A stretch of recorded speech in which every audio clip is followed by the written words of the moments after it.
already. I'm going through this more for my benefit. And we are live on Facebook because it worked really well today. So it's 2:57 and we'll just begin. Hi, everyone. I am State Representative Daphne Michaelson Jenet. Thank you so much for joining our weekly town hall. It is Sunday, what's the date? August 9th, in case you can't keep track of the date like I can't keep track of the date. And today we're talking about a topic that is very near and dear to my heart. And I will share a little bit about my story as we go on. But I have a dear friend, Jeb, here, who has been testifying at the Capitol for a long time, and he'll tell you his story. And Karmen, who works with Blue Bench to really help make sure that people have the education and information that they need. So maybe we can stop sexual assault. So I'm going to turn it over to our amazing intern, Talia Richard Landy, who, by the way, we couldn't do any of this work without. Talia, I'm throwing it to you. Thanks so much. So I'm just going to hop right into it. So our first question, this is more for Mr. Barrett and the representative, but we just want to know what kind of policy work has already been done in terms of preventing sexual assault and assisting in victims of sexual assault. So Mr. Barrett, if you want to start with that. Sure. Thanks for this opportunity to speak with all of you, and especially with Daphne, whose enthusiasm and commitment really impresses me. I have to qualify. First of all, I'm an adult survivor of serial childhood sexual violation and assault, something that has affected my entire life. And I moved here to Colorado in 2005, and that's when I began to talk with state legislators, with Senate President Joan Fitzgerald and Wynn Green and Rosemary Marshall and others to try to do something about the statute of limitations on child sexual assault. Unfortunately, they combined the civil and the criminal statute of limitations in the same hearings and so forth, and it got really convoluted. The result of that was that the civil statute of limitations bill was withdrawn on the last night because the Catholic Conference fought it like crazy with Archbishop Chaput, any kind of liability that they might have, since they are certainly the most egregious offender in protecting perpetrators.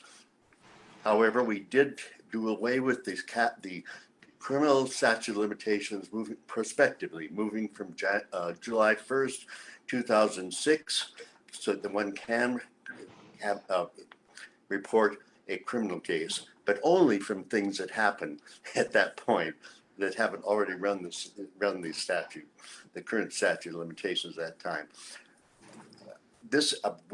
Wynn Green tried again the next year, and we were talking about child sexual assault.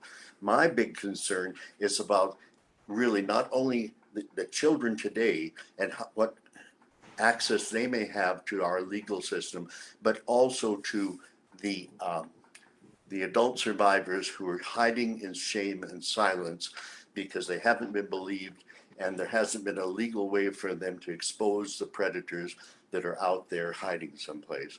So it didn't go through in 2007.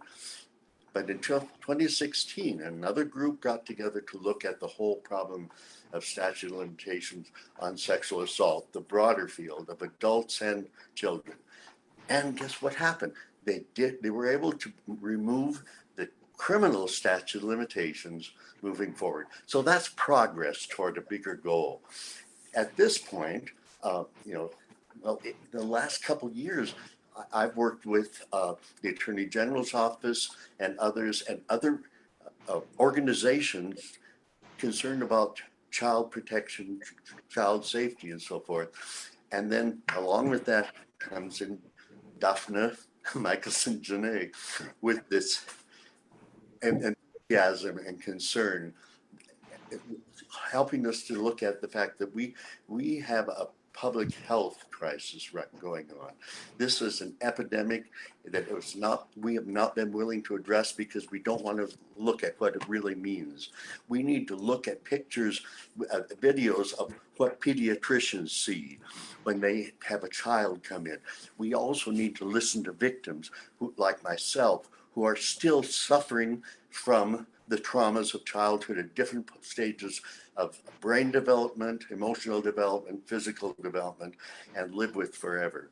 So I'm so glad that we have this coalition of groups that really are supportive of any legislation that moves us incrementally forward in justice for all. I, as a member of Survivors Network of those abused by priests, I'm the Denver leader there. I am really concerned primarily in doing something as the next step, like we did in 2006, addressing child sexual assault. And then maybe the next step, do something more. And civil, we're talking about civil statutes that the audience need to learn the difference, as I did eventually, and to move forward with the sort of thing that I see the light in Daphne's eyes, because she's the great enthusiast that I just want to see move forward and forward, taking this toward a goal. Was that enough or too much? No, that's excellent, Jeb. I want to share a funny, lighthearted moment. The first time I met Jeb, we sat down. You probably don't remember this, Jeb, because it happened mostly in my brain. I sat down and I knew what meeting I was coming to, because I have lots of meetings and I just follow the schedule. And we were meeting outside at the Spring Cafe, and I come and I sit down, and Jeb, you start talking about SNAP. And I'm like, SNAP?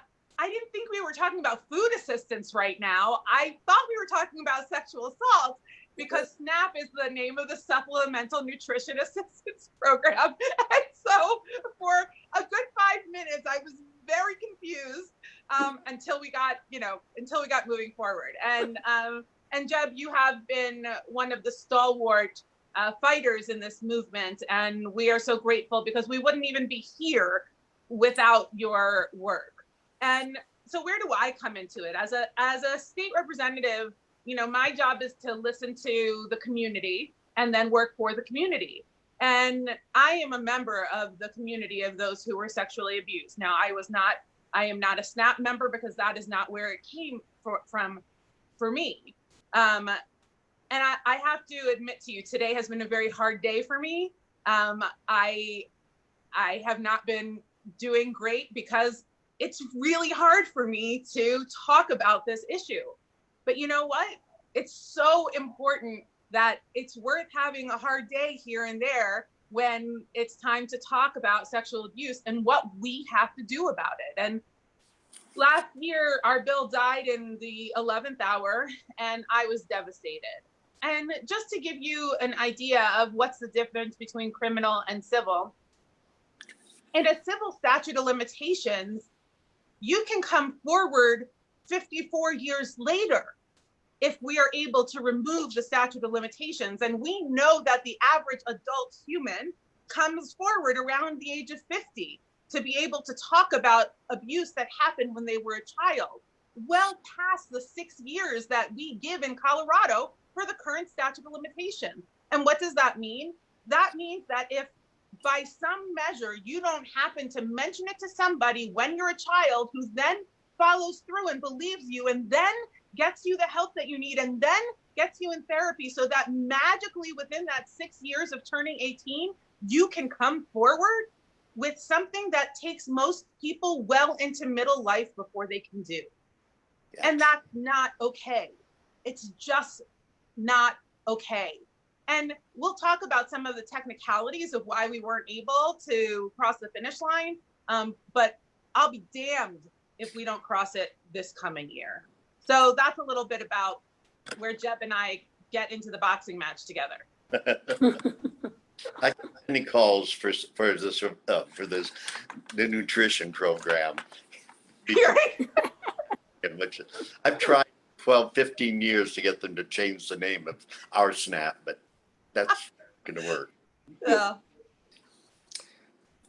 Well, thank you, both of you. This question, I'm going to kind of start with Ms. Carter, but we can open it back up. So if you want to tell us a little bit about the Blue Bench and kind of just what kind of community work, maybe not as much policy focused, has been done pertaining to this issue. Sure. The Blue Bench has been around since 1983, and we kind of have a couple focuses. One is that we are a support system for any survivors who have experienced sexual assault, whether as a child or as an adult. We have a 24-hour hotline. We have a 24-hour response to hospitals when people go in to get medical care, and we have case management, individuals who really work with folks who have experienced a sexual assault, help them find the resources they need to get their life back on track. Whether they decide to report or not, we are absolutely there to support them in their process. And we offer both long and short-term therapy as well. We provide one-on-one therapy, and we do groups for individuals who have experienced a childhood sexual assault, or for women who have experienced an adult sexual assault. We have groups for men, groups for teenagers. We have an art therapy group and a yoga therapy group. So we really try to approach this as comprehensively as possible. So additionally, we're equally committed to our prevention programming.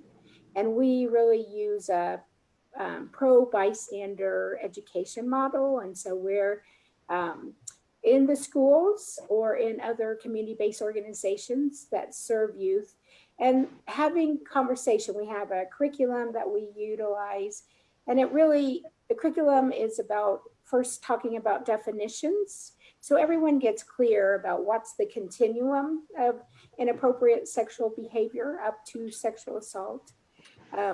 Talking about the impact and trying to build empathy for those who have been impacted by sexual assault. Then we talk a lot about consent. What does that mean? How do you give consent? How do you get consent in a healthy relationship?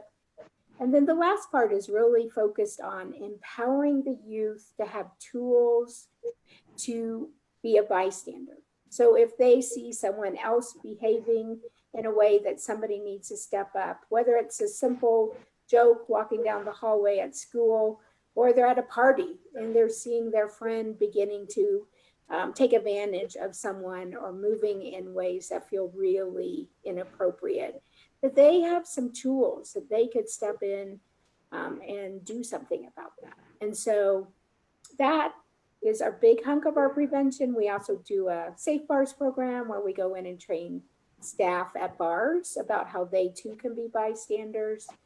And we have personal safety skills classes for women. So it's broader than that, but that I'll close that in the nutshell. But we are very committed to both being a resource for survivors and doing everything we can in the community to prevent this from happening in the first place. Wonderful. So grateful for you, Karmen. Oh, Thank yes. you. Thank you so much. Mr. Barrett, do you want to kind of add a little bit about maybe your community efforts with sexual assault? I wanted to, I forgot to mention that as a result of my work with the Attorney General's office, and it was primarily with Cynthia Kaufman, the past Attorney General, and this exposure of the prevalence of sexual assault by priests and nuns, that we also, out of that also came a childhood sexual abuse survivors system improvement project, state task force, paid for, sponsored by the Attorney General's office. Of course, I'm a member of that team also, and really looking at, again, at the effects, all of the unserved people in our community who are still, as I always say, suffering in shame and silence. Mike, I've always wanted to build the Hidden Predators Act. I think I got that to Daphne at one point. But that is my real, they're out there like, and it isn't just priests, because also Boy Scouts of America is one of the most egregious offenders in cover-up and so forth. So anything we can do at any of these levels, from the Attorney General's office, the governor's office, the state legislature, and then federally, is going to move us forward to justice and protection for all citizens, men, women, Yeah. children. Go. And Jeb's work with the Attorney General's office is ongoing. As the Attorney General was given authority to work with the churches to make some payments out to victims who have been identified. And we hope that will continue in a more comprehensive fashion. And I know that Jeb will make sure that we all keep pushing the AG's office to, keep doing the thing. So that has been that's been a really big community effort, and our Attorney General has been looked at throughout the country as a model of how things can be done. Now, it's not the only way that they can be done, and ending the statute of limitations with the idea of being able to look backwards, right? We call that a look back window, which is something that the Constitution in Colorado simply does not have room for. So there will have to be some sort of a constitutional challenge, and there can be a court case that can happen. And we hope that somebody will take that up and will take this to court and remove that component of the Colorado Constitution, or at least make room through a judgment that we can look backwards. But right now, that's where we got stuck this year. We did some very significant looking into the Colorado Constitution to see if there was any way possible for us to go backwards, so that people, like I mentioned in the beginning, who weren't able to come forward within that 6-year time limit would now have a window of opportunity. And that's why they call it a look back window. So it's something that we're considering. I see, Talia, that you posted a question from the audience in the chat. Can you read that out loud? Yeah, for sure. So this is from Cynthia Sarmiento. And so she said, Daphne, people may say that changing civil suit opportunities is more about money than justice. So why worry about those instead of the criminal prosecution issues? This includes using the resources that may go into helping people recover money instead of the criminal prosecution issues. Or I mean, instead of using those resources to help improve prosecution procedures. So. All right, I'm gonna have to look at that. Yeah, it's an extensive question, so you might want to look through it. And Cynthia, it's so exciting to hear that you're watching our town hall and participating. I'm honored to have you as a constituent and thought I was gonna have you as a challenger. So thank you for participating today, Cynthia. So let me read that question again. People may say that changing civil suit opportunities is more about money than justice. And let me start by addressing that. A big part of the work that I have done over the last 4 years has to do with how those who are survivors of sexual trauma process that trauma and are able to move forward. Right here in our very own neighborhood in Commerce City, we have one of the only therapeutic practices that works with the entire family, including the abuser, to be able to close the loop on some of that trauma that exists. Because a lot of times the question is, why? Why did you abuse me? Why did you pick me?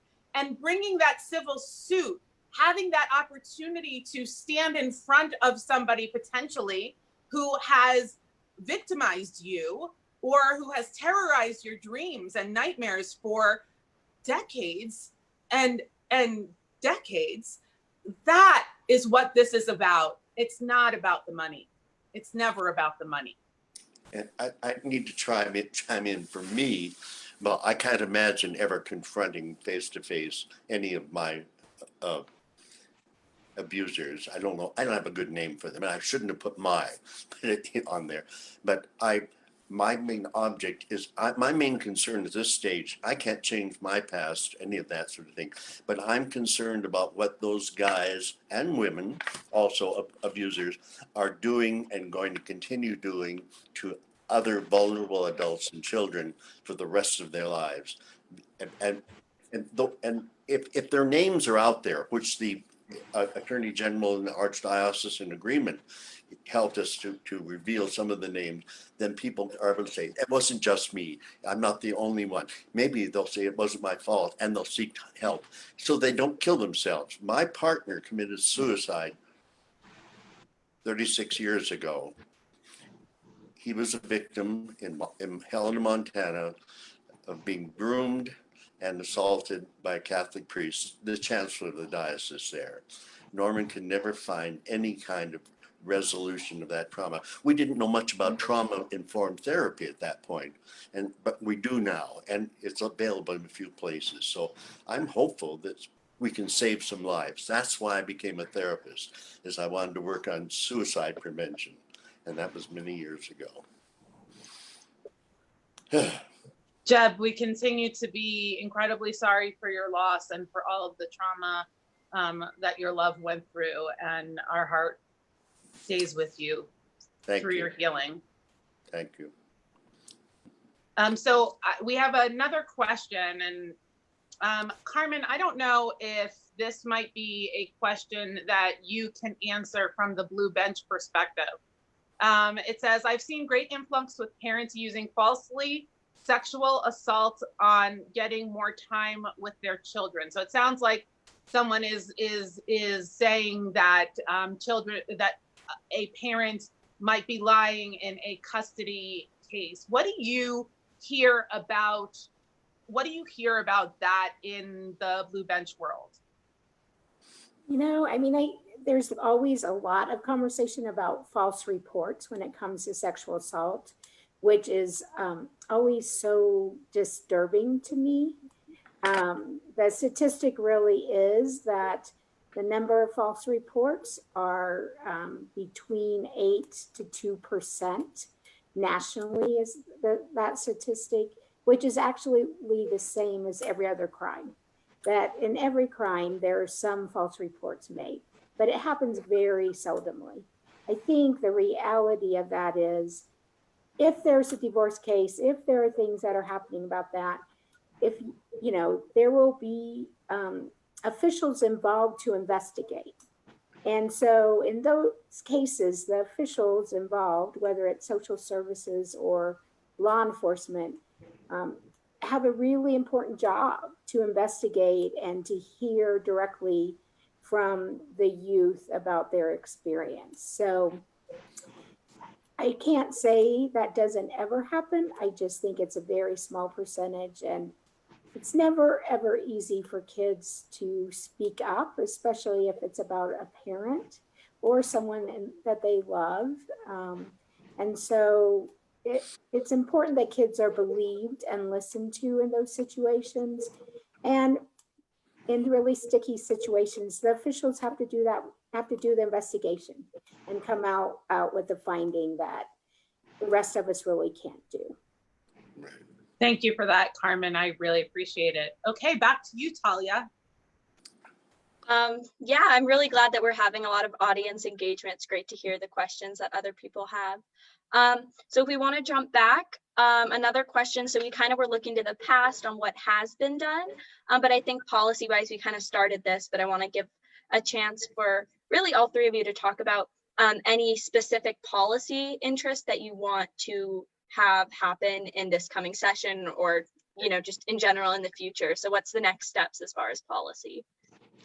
Jeb, you know, we know about the statute of limitations. There are other things you want to work on. Why don't you kick us off? I have a case going against the Boy Scouts of America now for abuse that took place in Montana many years ago. And I'm so glad that we're educating the public about the prevalence of this cancer on our society. And I'm really concerned right now in the statistics that are coming up of the increase in domestic violence, the increase in child sexual assault and suicide rates during this period of isolation. And part of the problem there has to do with mandatory reporting. These children and others aren't being identified as having some of the telltale signs of sexual abuse and therefore not reporting. I did testify last year for Rhonda Fields' bill on that statute of limitation, to extend the statute of limitations on mandatory reporters, so they have to do it in a longer, they have a longer time that they can be prosecuted for not. But we also need to expand the classes of mandatory reporters to include clergy. Because if we don't have some way of reporting it and then referring it to those who are equipped to do a good criminal investigation, and the church or the organization handles it itself and says, well, it's not a credible allegation, that sort of thing, we're in trouble. We're allowing them to hide it. So that's one of my things that we can do some more about. Thanks, Jeb. How about you, Karmen? You know, I think clearly, I totally support the civil bill that you all have been talking about, and hope, you know, when a few years ago, when the criminal statute of limitations, the goal was to do away with it, and we got to 20 years of extending it. And the goal, like, legislation can't always be perfect, but moving things in the right direction is just so key, which is what this bill was doing, in a way that something that could take effect right away. So that feels so important. I think the other piece that, I think there are multiple other pieces, but the other one that really comes up for me is creating funding for prevention. There is just no funding, very, very little funding in Colorado to do prevention work. And if we really want to change this issue, we have to invest money in this. It just isn't going to happen any other way. And I understand the budget issues of 2020. This is a painful year in so many ways. But I hope over the next few years, as I continue to hope for things to turn around economically as well, that's really looked at about what do we do to stop this from happening to begin with. So we're not all supporting people who have experienced it down the road and the pain that people have. But let's really invest in doing something to stop this from happening to begin with. So that is a piece that I don't expect next year, but I would certainly love for us to be talking about in the years after that. Yeah, that's not going to happen next year. But Yeah. but let me ask you a question, Karmen. In my second year, it was 2018. I passed a bill that gave $200,000 to develop prevention materials to put into libraries and public spaces. I wonder if Blue Bench was the beneficiary of any of those funds. We weren't. It may have gone more to the health department. I'm not sure, actually. Okay. You know, I think the hard part with prevention, and I totally agree, like, let's get the message out. But part of it is getting youth comfortable talking about this, right? So they can feel more comfortable speaking out if something happens to them. But more importantly, like getting all of us in the community, youth and adults, talking about this issue. So it makes it easier for somebody to share if they have experienced it, and to learn about what's okay and what's not okay, where to draw boundaries and barriers and set up no. Yeah. I mean, important. that piece of legislation actually specifically went, I just looked it up really quickly, specifically went to work with very young children up to age 8, and how to help childcare providers, et cetera, identify unhealthy habits and patterns, et cetera. So yes, I agree. Definitely more money on the prevention end as soon as we get our state back right side up instead of upside down, which will happen. We will get there, and it's something that we can address. And you've heard what I'm working on next year, which is the statute of limitations. Right now, as a matter of fact, I have only pulled 2 bill titles for the next legislative session. One is to eliminate the statute of limitations, and 2 is to require that insurance companies cover an annual mental health wellness exam, which I believe is part of this equation. You know, and I know I talk about it very often, and I will until we pass it. And that is the fact that we passed a parity law in 2008 that said where benefits are given for physical health care, equal benefits must be given for behavioral health care. And part of being able to stop sexual assault and stop even the grooming process is having that regular and ongoing confidential conversation, and or when you're a child, conversation with your parent present that can help identify, hey, you know, that's not a healthy behavior. That's not how someone should be interacting with you. And to be able to tell a child how to identify healthy versus unhealthy behaviors, and to be able to work with an adult who hasn't yet come to resolution on something that might have happened to them. These are things that can be very big game changers for people who've gone through sexual assault. I was assaulted once when I was 7, and I was assaulted once when I was 14. I've still not done therapeutic treatment around those issues. I'm 47 years old. And it's not because I don't want to, because you know I believe in therapy, and I go to therapy because I think that is the way to keep your body and mind healthy, is to actually take care of it. But you have to be in a frame of mind to be able to handle it, because it is that traumatizing. So if we were in the process or in the habit and in the practice of going for regular mental health care, I think that we could stop so much sexual assault, and that we could heal people far sooner. Yeah, a lot of these measures are being addressed by the task force right now, which is to hopefully come up with a multidisciplinary team across the state, which is can provide services, can provide referrals, and many things. But bottom line that I keep bringing up is, where is the money going to come from? And I think that is a real issue. Perhaps looking for ways to find more public and private cooperation. The Attorney General's office managed to get money from the private sources to help finance the investigation into the Catholic Church in Colorado. That was a wonderful thing. It wasn't as expensive as the kind of things we're talking about, but money really has to be an issue. And it's going to come there in if we can create a real public concern about this unresolved problem. And thank you for your enthusiasm, Daphne. That's amazing. Agree. See, I've always looked at myself as being a voice for the voiceless, and that's what I hear now in the State House from you, Daphne. Thank you, Jeb. Okay, Talia, what do you got left on your questions here? So I think we've talked about a lot of great stuff.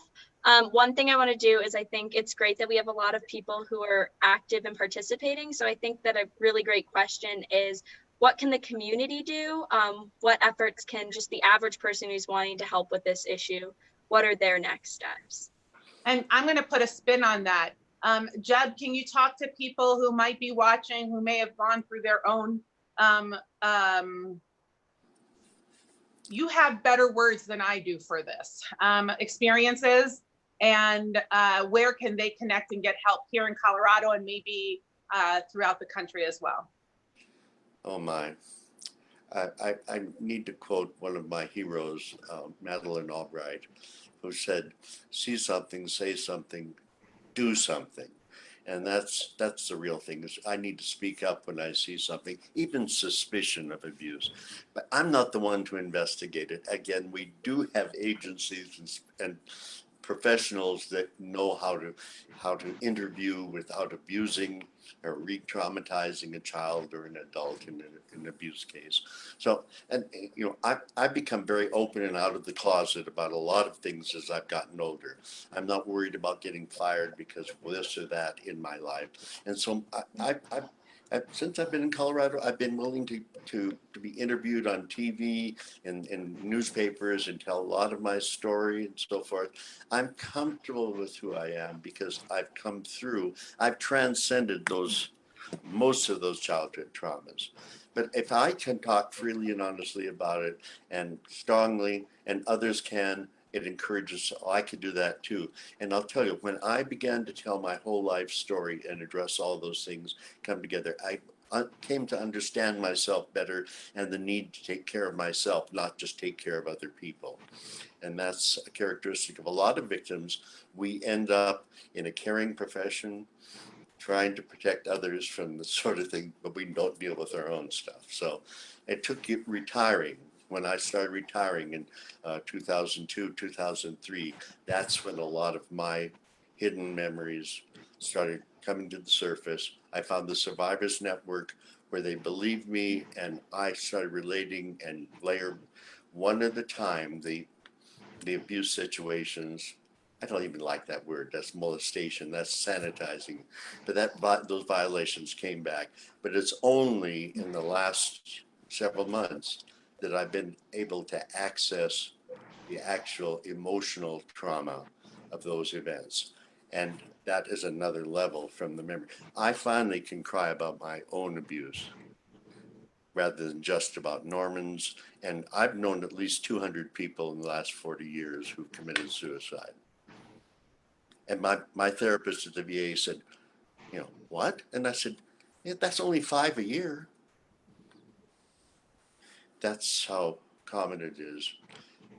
And I think we can train more people to ask the right questions. I never had a therapist who asked me about my childhood or if I was ever assaulted as a child in any way.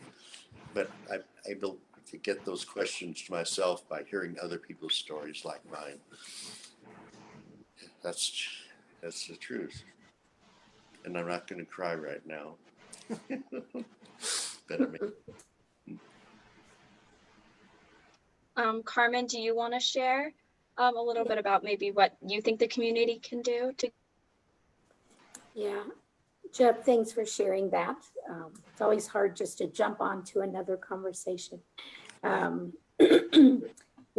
think one of the most important things that the community can do is always start by believing someone. So when someone tells you that they have been sexually assaulted or abused, that if your reaction to that conversation is, I'm sorry, I hate that happened to you, how can I support you? It allows that person to be able to get help. When people's reaction is to say, how'd that happen? Why were you there? How many drinks did you have?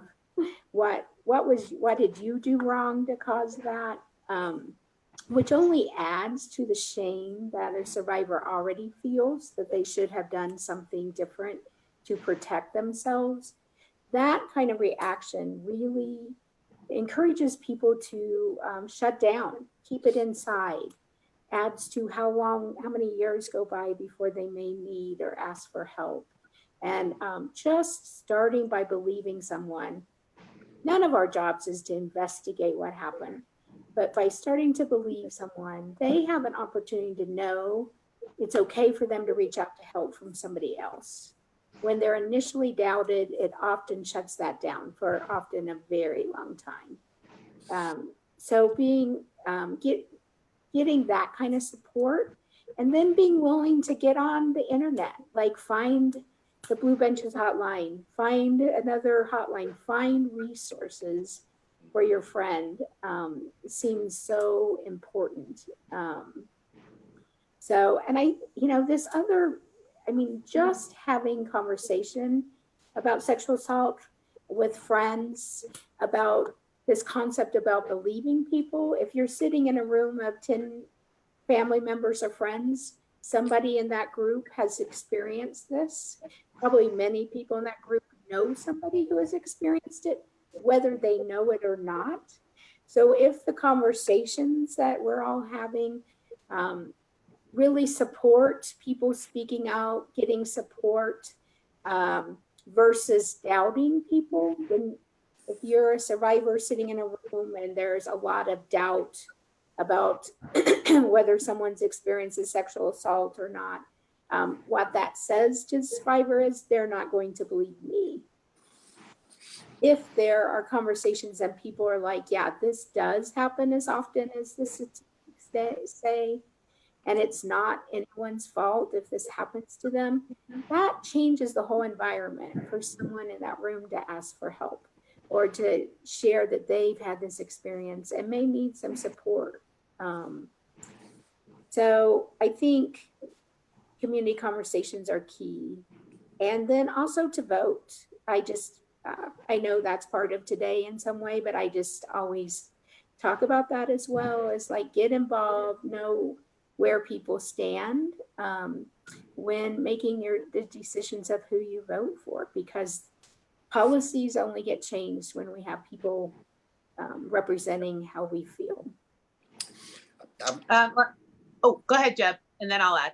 And another thing that the Attorney General's office did that I think is an accomplishment is they put a page for people reporting sexual assault on there, and it was mainly looking at the Catholic Church, but also to get that information into their office and files and database. But also they included 2 contact numbers. One is for the survivors network group of those abused by priests, in other words, my number, and email, but also Wings Foundation, which is a great place for support. They provide support groups, and actually they have the grant for the task force to continue its work, and it has been renewed for the next year too, so we can continue, because there's so many more issues that are coming up in conversations like this that we need to address to really have the services well known to the population, but also available. Yeah, and that's absolutely where I was going with this. If we don't talk about it, we'll never have the resources we need. And in this particular scenario, we need to make certain that there are safe places to come forward and speak about what you need, what has happened, how we can help. One of the organizations that wasn't mentioned that actually has affiliates throughout the country here is called CCASA, the Colorado Coalition Against Sexual Assault. I know that other states have a version of a coalition against sexual assault, and here they do a fair amount of lobbying, and that is very important. You know, we often think about lobbyists or lobbying as a dirty word, and you have to remember that sometimes those lobbyists are standing there to defend the victims of sexual assault. Right. So being open and being willing to talk to and listen to and hear what people are saying is important. And CCASA has developed a very strong reputation within the Colorado House of Representatives and in the Senate for being an organization where we can reach out to and talk to real people who are trying to solve real problems. So if you're interested in engaging on the lobbying end, I recommend checking out for Colorado Coalition Against Sexual Assault. And there is another one that's very active, and I apologize that I am blanking on the name right now, but I will get that name out as well. Talia, let me toss it back to you. So we have one question. This really applies to all 3 of you, but do we think that the #MeToo movement has helped? And if so, in what ways? What setbacks were there, if any? Just really, how did that influence this fight?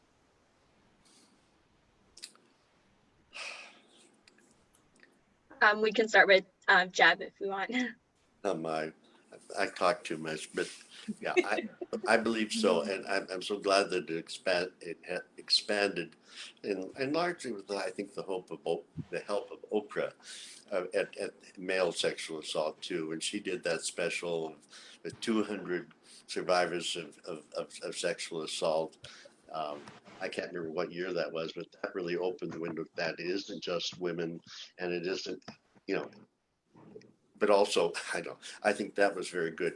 But anytime I talk in a group of any size about my sexual assault, and I'll generally do it in a general way so they can relate more and hopefully not traumatize them too much. There's always someone or someones who come up to me afterwards and say, "Thank you. That happened to me too." It was an uncle, or it was a teacher, it was a coach, it was a relative, it was a minister, and the gamut is all there. And it's so good when one is encouraged to use her voice, hear her voice expressing her truth, the facts of her life, and then invariably those people will go on and be more comfortable to tell somebody else, and hopefully to receive the kind of support and help that they need, we all need. Karmen. I would say too, it was a very powerful time. It was powerful to hear from so many individual voices. And I think any time we're as a community talking about the issue of sexual assault, it's a good thing. What was difficult during that time particularly was for folks who have survivors who got triggered on a daily basis because there was no way to get away from that conversation during that time. And for many, that became really difficult. But overall, I think it's so important that that conversation happened and that people really gathered. Some people began to believe how many people were impacted. As with lots of movements, there's always a part of, there's people who begin to then doubt what's true or not. And there's definitely been backlash around that with a lot more questions and comments about those numbers not being accurate.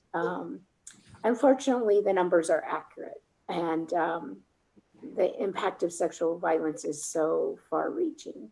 So, but I always appreciate when conversation is happening openly, and more people who never talked about it before were having conversations because it was everywhere. I forgot one thing. The Survivors Network is actually the beginning of the Me Too movement. That's exactly the way it started 31 years ago. One survivor putting an ad in the classified papers in Toledo, Ohio, asking if others had been violated in any way by priests in the Catholic Church. And then there was 3 people, then there were 20 people, then there are hundreds of people. And now we have over probably 30,000 members and advocates across the world that are speaking up to do what you're doing, we are doing.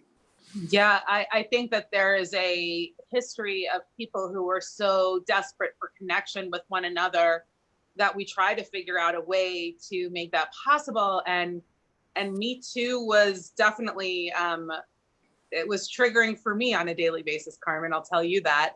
But before Me Too, I don't know if you recall, there was a terrible incident in California where a young man opened fire on a college campus, and I believe he killed 6 young women.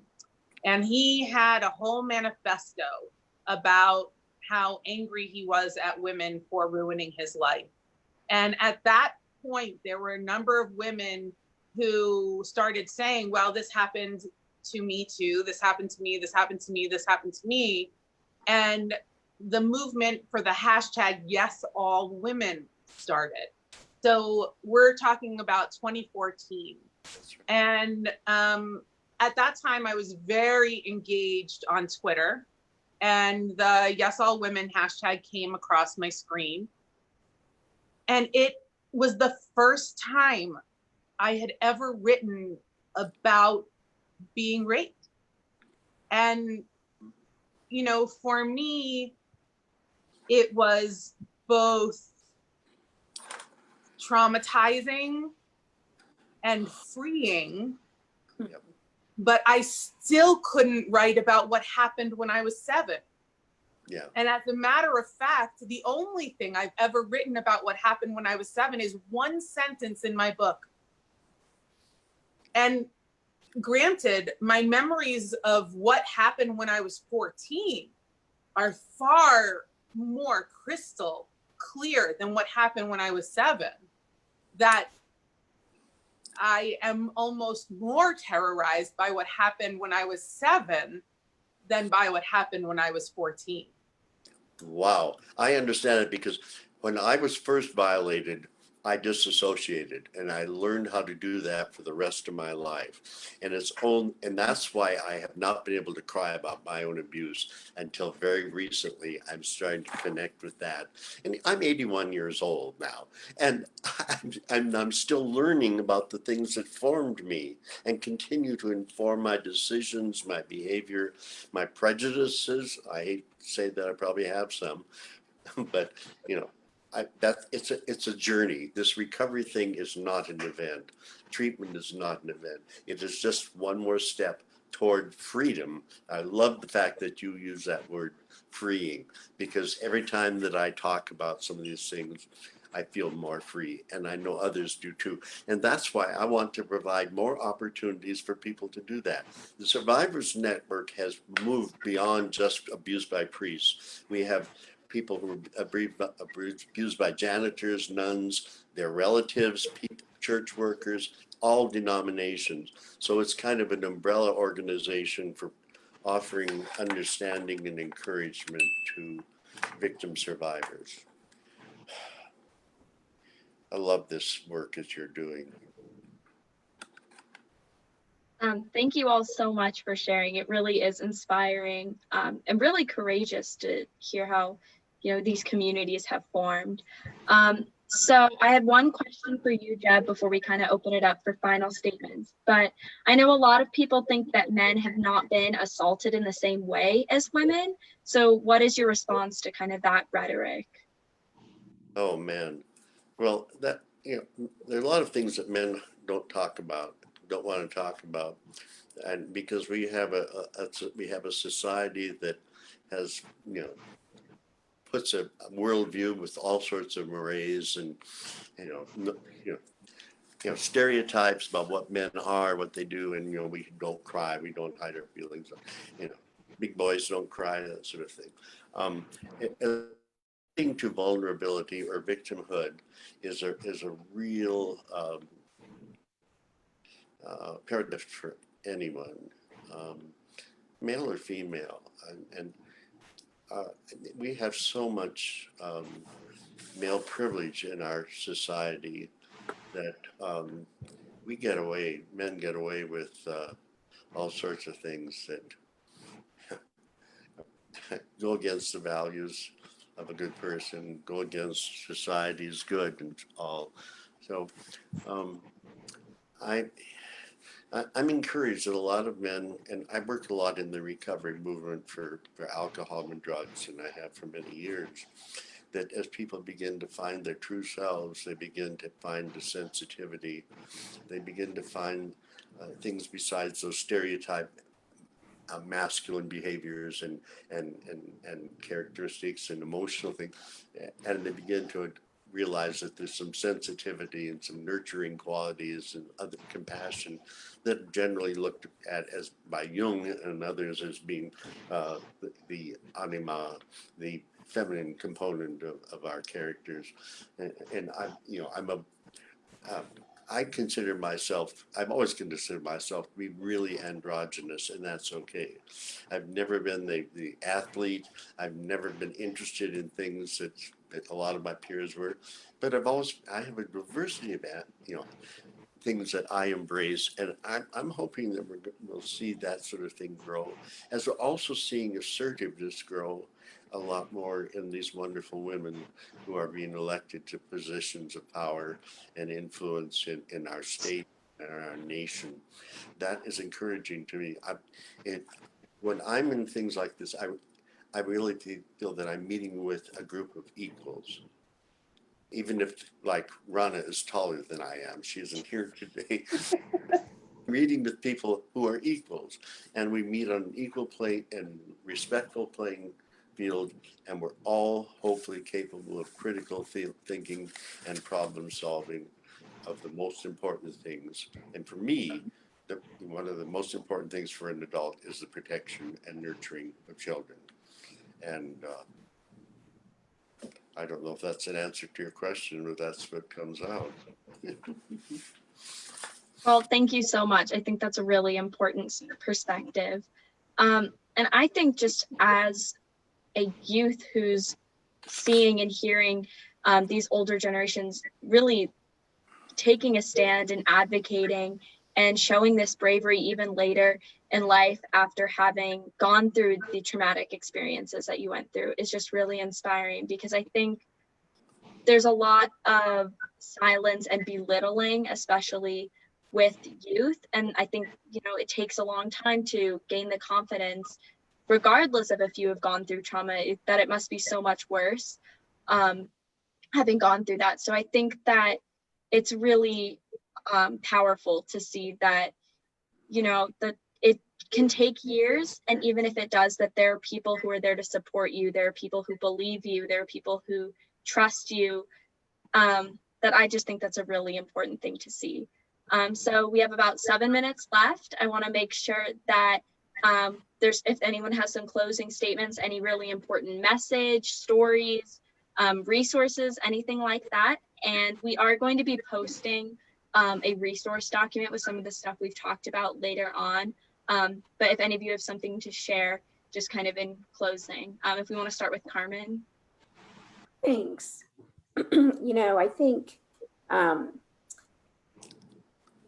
it's always so difficult to wrap up any conversation around this issue. It feels like it could go on and on. I think it's important to note that not only is the person who experiences a sexual assault impacted, so is their family, so is their future partners and spouses, their children, the community, because when this happens to one person, it impacts how people are able to function in the world. And so we really have to look at this as a community issue, and one that as a community, we have to invest in changing this. It's not just impacting a few people. The impact gets wider and wider every time someone experiences a sexual assault. I think a few messages I always like to share is it is never the survivor's fault, ever. They never do anything that causes a sexual assault to happen to them, which I think is important for everyone to hear. I also think we talked a lot about this is a long-term process, and people who are impacted by this continue to deal with it for their lifetime, but healing is possible, and that feels really important for people to hear. Obviously, we see 2 people today who have been through it and are going on to do great things. And I just think for someone who may have recently experienced a sexual assault, it's so important for them to know when they're ready that there are people who can help them and support out there, and they don't have to walk through this path alone. That's kind of where our Blue Bench name came from, is that we want people to know that we're a resource, that we'll sit next to people on the bench during their process of healing and support them, as well as other resources in the community. But so important. And I just thought I would mention our 24-hour hotline. So maybe you can post that. It's 322-7273. So anytime there's conversation happening about this, I always want people to know there's some place they could call right away if this has triggered them in some way personally. So, and I too appreciate being part of the conversation today. Thank you so much. We really appreciate you being here as well. Jeb, if you have any closing words as well. Yeah, I think one of my goals over the last 15 years since I've been in Colorado is to try is public education about the issues, things that people don't want to talk about. And when there has been legislation, there's been a certain amount of coverage in the media. Of course, media has changed a lot since then, and who knows where people get their information. But I really think the things will really start happening when we are able to see public outrage about the fact that the state has not taken care of these things yet. And it still has a lot to work on, and to push them to do something about this statute of limitations, which should not apply on a public health issue. And this is where I see it separate from a lot of other SOL issues. But I want to add also that most of us were told at some point when we were raped, don't tell. And with children, it's often, is if you tell, nobody will believe you, or we will make sure that your parents pay for this, and we will kill your parents, or you will, those threats. The message today is for God's sake, do tell. And that's what we want to encourage people to do. But also, we need to make the public more aware of where they can tell. When the Attorney General announced the independent investigation last year, I guess it was in February, March, that was wonderful. It was one press event for that. And the majority of people knew nothing about SNAP's work. They knew nothing about Wings Foundation. They knew nothing about Blue Dance. They knew nothing about any of the resources for even reporting or getting help. And that's a big thing that really has to change, because then we can see public pressure on our representatives, our senators, and others to do something about this situation. I do know that myself that I had to at some point become comfortable with being uncomfortable. Those uncomfortable feelings that I have when something triggers a memory, whatever, but realize that that's a message from my feeling levels and so forth, that something needs to be done to take care of Jeb. And of course, my real name is James Earl Barrett, but my recovery name is Jeb, because that's where I had to adopt a new identity than Jim or Jimmy when I was younger. And my family still gets to call me Jim and Uncle Jim and Uncle Jim, but for all purposes, I am Jeb. So I so appreciate every effort to get the issue out there, and the efforts that Colorado's trying to do something about, and just eternal gratitude to you, Daphne. You've got to continue driving the ship. Oh, but the next time, I do hope that we will make sure that all sponsors, co-sponsors are on board, and no one will kill it or sabotage it at the last instant, when there were so many in the committee and in the House, and there would have been in the Senate to approve it, with the exception of one person. So, well, to that, Jeb, I'll say, fool me once, shame on me. Yep, that you're right. We all learn from it. I've been resisting writing a op-ed about how that happened, but at the right time, I will express myself loudly. I'll make good trouble. Is that what? That's it. Well, let me tell you, Jeb, that when we get to call you Jeb, I feel that's a term of endearment. And I'm grateful that I am one of the people who gets to call you Jeb. Thank you. Karmen, thank you for the work that you have done and continue to do for our community. I want to leave you with one story. You know, when I wrote my article in 2014, my Yes All Women, I called it My Yes All Women Secret, which I posted on my website today and on Facebook today in preparation for this talk. I was volunteering at a juvenile correctional facility for girls. And I was there as a junior achievement volunteer. And if you've never volunteered for any organization, Junior Achievement's a good one. Check it out. And I was volunteering for Junior Achievement, and I was doing a training for them that really focused on moving beyond what happened in your past. Mm-hmm. And I talked about what happened to me. Now, I got in trouble for that because it ended up being triggering. And, you know, like we talked about with the Me Too movement, there's a lot of work that we have to do to understand what is triggering, and to put trigger alerts, etc. That's not about people being too sensitive. That's about being kind to people and letting them know what they can skip reading. So I was talking to these young women. Every single one of them had been abused sexually. Every single one of those young women who was incarcerated. So let me ask you, is it their fault? Is it their fault that they're incarcerated, or is it our fault? Did we as a society let them down somewhere? I would hazard to say yes.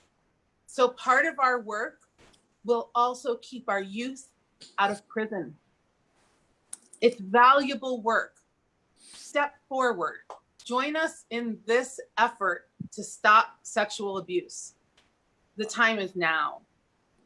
Thank you all for participating with us today. We are on every Thursday, or excuse me, today is Sunday. We are on every Sunday from 3 to 4, and then we replay it on YouTube if you can't watch us on Sundays. And we will always be talking about issues that matter to our community. Feel free to email us if there's a particular topic that you would like for us to cover. Like our YouTube page, and then you'll get the information about when it replays. Thanks so much, everyone, for taking time to be with us today. Thank you, Jeb. Thank you, Karmen. And of course, a big round of applause for Talia. Well done, Talia. Thanks, everyone. Thank you all. Thank you, everybody. Bye-bye. Bye-bye.